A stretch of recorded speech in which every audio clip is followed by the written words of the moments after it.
today's episode, we're going to be talking about physical identity. We're going to be talking about the identity of your brand in the physical realm. This is part of the personal brand ecosystem, and we're going to be breaking this down over a series of videos, so make sure you stay in and tune in for all of these episodes for that. But we're going to be looking at physical identity first. We're going to be looking at what physical identity is. We're also going to be looking at the areas of physical identity, and we're going to be looking at why it is so important. So without any further ado, let's dive in. So what is physical brand identity? Let's have a look at the definition.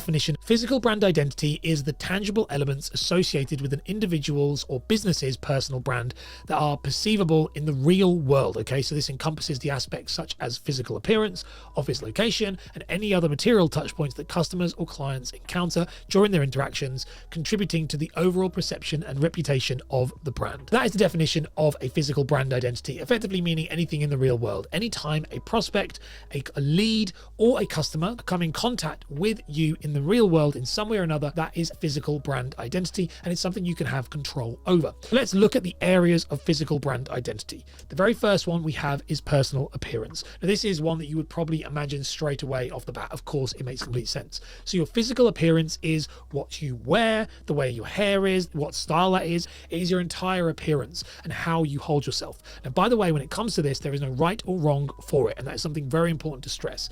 Oftentimes, and this is a very corporate mindset, it's that whole suit and tie and maintaining a certain look, but actually that is not true. What is important is to have a consistent look. We've spoke about this in the podcast already and in this show already about this idea of you need clarity. And if you haven't already, go and check out the Personal Brands Foundations on that. But it is very important to make sure that you are clear in what your physical presence is and what your physical appearance is. This is why if you ever look at a lot of my content, most of the time I wear a very similar type of outfit. I have a very similar look all the time. And that is because it increases and compounds the clarity and consistency of my brand message. So if you are somebody, let's say you're a mortgage broker, you want to have a more relaxed feel. If you're somebody that always wears jeans and a t-shirt, the more you do that and the more consistent you are with doing that, the better it is going to be, because people will associate you with that specific look. It's exactly the same with suit and ties. If you're somebody who wants to wear a suit and tie and you want to show that, that's great. Be consistent. But remember, if it's your own business and you're going out to Tesco's or your local shops or you're going to the pub, this is still where you are marketing. And so if people bump into you,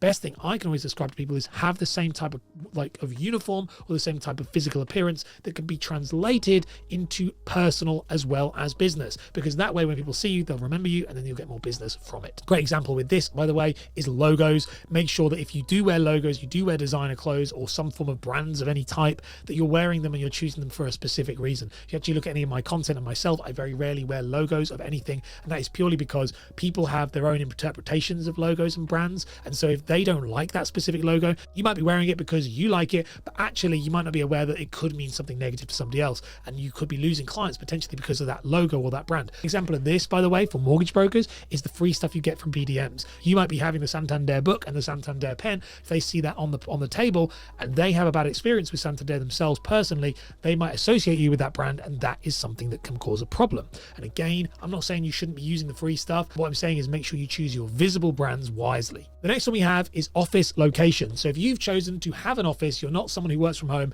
then your office location can say a lot about you. If you have a high street location, then this is a great way to boost and promote your physical identity. I have many customers and clients of mine who do have office locations, high street locations, large buildings, some of them, and it is a great way to showcase to the world and to their local area that they are there. They use it very strong. The branding is all over the front, and it is in line with the brand identity they're trying to do. This falls in line with your physical identity and stuff you can do if you have one. If you don't have an office location, by the way, it's not needed, but it is something that you can have and use to your advantage. The next one we have is offline marketing. Anything offline marketing falls into the physical brand realm, meaning that when you do leaflet drops, sponsoring of school fetes, sponsoring of football teams, all of this stuff, offline marketing is part of the physical identity, and it's good and should not be ignored. I often see people talk about with especially now as we're moving more and more towards digital, they neglect this physical world marketing, and actually this stuff is really powerful and very useful. So do not sleep on it.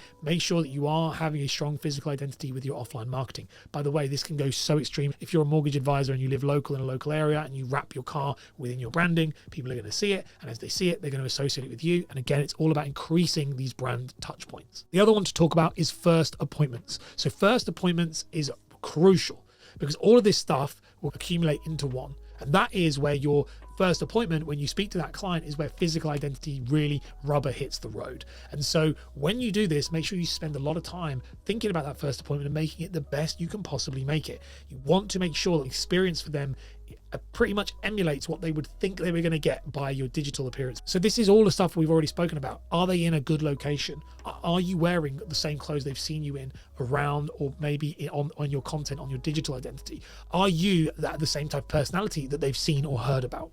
These things matter. By the way, first appointments, even if they're done over Zoom or on the phone, still fall into the physical identity. And the reason being is because digital stuff is where it doesn't require you to actually be there. So Zoom or anything like that still is physical because it requires you in the moment to be there, but making sure that you spend a lot of time crafting out how is that first appointment, the ideal, perfect first appointment, how does that look? It's going to massively increase the chance of your success when you do that.